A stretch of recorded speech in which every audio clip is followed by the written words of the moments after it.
교회시 중보기도 단원 여러분 안녕하세요. 주기도문으로 실습하기 5번째 시간입니다. 우리는 지난 시간을 통해 기도의 우선순위가 우리 자신의 필요를 구하기보다는 하나님의 이름을 높이고 그의 나라가 임하고 주님의 뜻이 이루어지기를 요청하는 것임을 배웠습니다. 그렇다고 우리의 필요에 대한 간구가 절대로 무시되거나 무가치하다는 것은 아닙니다. 우리의 필요에 대한 기도는 우리에게 꼭 필요한 기도입니다. 일용할 양식으로 대표되는 것은 우리의 육체적인 필요를, 우리의 죄를 사해달라는 기도는 우리의 영혼의 필요를 위한 기도이고, 시험에 들게 하지 마시옵고 다만 악에서 구하시옵소서라는 기도는 도덕적이고 정서적인 필요를 구하는 것입니다. 우리의 몸과 영과 정신에 이르기까지 인간의 모든 필요를 포함하는 기도가 주기도문이라는 것이죠. 오늘은 우리의 필요를 위한 기도 중에 가장 첫 번째 기도인 일용할 양식에 대해 함께 살펴보겠습니다. 인간이 살아갈 때 가장 기본적으로 필요한 3가지 요소는 의식주입니다. 이 중에서 어떤 것이 가장 중요할까요? 음식이 제일 중요합니다. 당장 옷이나 집이 없어도 살 수 있지만 음식이 없으면 죽을 수밖에 없는 것이죠. 여기에서 일용하다라는 말로 번역되어진 헬라어 단어는 오늘 먹을 혹은 내일에 라는 뜻을 가지고 있습니다. 어떤 의미로 보든 여기서 구하는 것은 두고두고 먹을 풍족한 양식이 아니라 생존을 위한 최소한의 양식입니다. 아침에 일어나 기도하면서 오늘 하루 먹고 살 수 있게 해주세요 라고 기도하는 것이죠. 이 기도를 하는 것은 우리가 매일같이 밥을 먹지 않으면 살 수 없는 연약한 존재라는 것과 하나님께서 은혜로 먹을 것을 공급해 주시지 않으면 살 수 없다는 것을 인정하는 것입니다. 그런데 한 가지 의문이 듭니다. 이 영상을 시청하고 계신 성도님들은 최소한 하루 먹을 양식을 전부 가지고 계신데 계속해서 이런 기도를 드려야 할까요? 만약 오늘 나에게 일용할 양식을 주소서라고 기도했다면 더 이상 기도할 필요가 없었을 것입니다.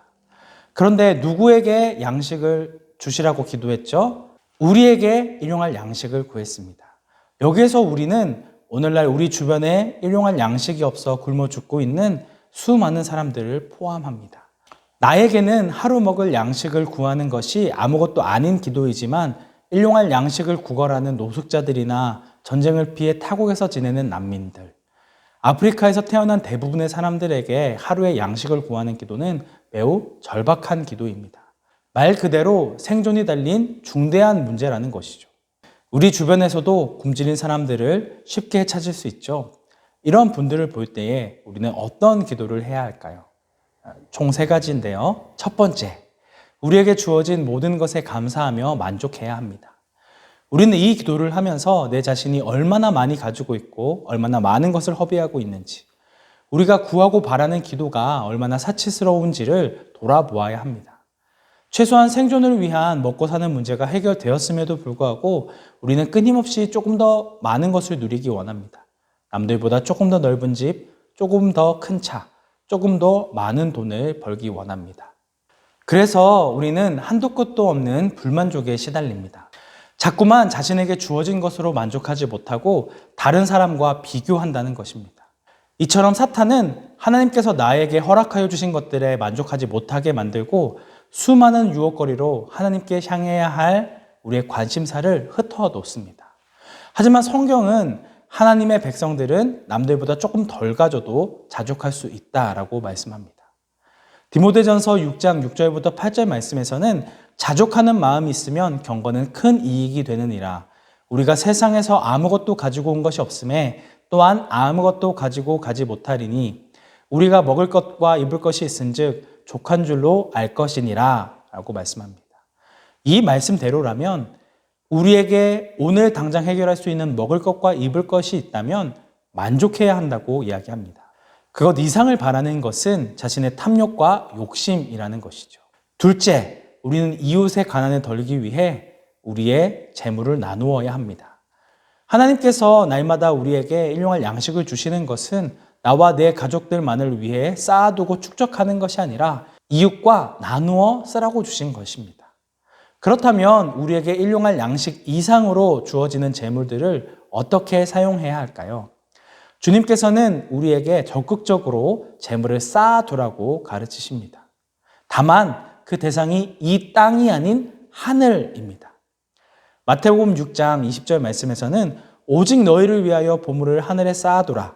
거기는 조음이나 동록이 해하지 못하며 도둑이 구멍을 뚫지도 못하고 도둑질도 못하느니라 라고 말씀합니다. 그럼 어느 누구도 가져갈 수 없는 하늘의 보물을 쌓아두는 방법은 무엇일까요? 평행 본문인 누가복음 12장 33절 말씀을 보면 분명히 알 수 있습니다. 너희 소유를 팔아 구제하여 낡아지지 아니하는 배낭을 만들라. 곧 하늘에 둔 바 다함이 없는 보물이니. 우리의 소유를 팔아 구제하는 것이 바로 하늘의 보물을 쌓는 것이라고 이야기하고 있습니다. 사도 요한 역시 누가 이 세상의 재물을 가지고 형제의 궁핍함을 보고도 도와줄 마음을 닫으면 하나님의 사랑이 어찌 그 속에 거하겠느냐. 자녀들아, 우리가 말과 혀로만 사랑하지 말고 행함과 진실함으로 하자라고 말씀하고 있습니다. 말로만 사랑한다고 이야기하는 것이 아니라 내가 가진 재물을 가지고 궁핍한 상황 가운데 있는 사람을 실제로 도와야 한다는 것입니다. 세 번째, 우리는 참된 생명의 떡이신 예수님을 믿어야 합니다. 위에 1, 2번처럼 가난한 사람을 돕고 그들에게 구제를 베푸는 것은 하나님을 기쁘시게 하는 일이고 하늘의 보물을 쌓는 중요한 일입니다. 하지만 우리는 그들의 육체적인 필요를 채워주는 것에 그쳐서는 안 됩니다. 육신의 양식을 구하는 것과는 또 다른 양식이 있음을 기억해야 한다는 것이죠. 인간에게 음식 외에 필요한 양식은 하나님의 말씀입니다. 예수님께서는 사람이 떡으로만 사는 것이 아니라 하나님의 입에서 나오는 모든 말씀으로 사는 것이라고 말씀하셨습니다. 하나님의 말씀이 육신이 되어 나타나신 분이 바로 예수 그리스도이시지요. 그래서 예수님은 이렇게 말씀하십니다. 내가 곧 생명의 떡이니라. 나는 하늘에서 내려온 살아있는 떡이니 사람이 이 떡을 먹으면 영생하리라. 아무리 좋은 음식으로 배불리 먹고 즐겨도 우리의 마음 가운데에는 음식으로는 해결할 수 없는 영적인 허기와 공허함이 있습니다. 우리가 매일매일 음식을 공급받아야지만 생명을 유지할 수 있듯이 매일매일 하나님의 진리의 말씀을 먹어야지만 우리의 영혼이 살 수 있다는 것이지요. 생명의 떡이신 예수 그리스도를 나의 주인으로 영접하고 그분의 말씀을 배우며 순종할 때에 비로소 우리 내면의 허기와 갈증은 채워지고 해결되어집니다. 그러므로 오늘 우리에게 일용할 양식을 주소서라고 기도할 때에 우리의 영혼의 진정한 양식이신 예수 그리스도가 필요하다는 사실을 기억해야 합니다. 나에게만 필요한 것이 아니라 우리에게, 즉 모든 인류에게 예수 그리스도가 필요하다는 사실을 기억해야 한다는 것이죠. 우리는 생명의 떡이신 예수님을 먹지 않으면 단 한순간도 살아갈 수 없는 존재임을 분명히 알아야 합니다. 우리의 모든 것은 하나님께서 공급해 주신 것이며 주님의 은혜라는 것을 항상 기억해야 한다는 것이죠.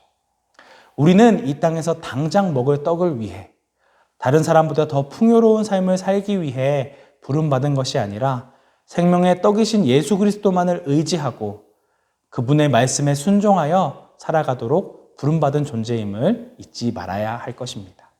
매일매일의 삶 가운데서 주님께서 공급해 주시는 힘과 능력으로 도움이 필요한 가난한 이웃들을 사랑으로 섬기고 도우며 주님의 사랑을 증거하는 강북 우리교회 성도님들이 되시기를 주님의 이름으로 축복합니다.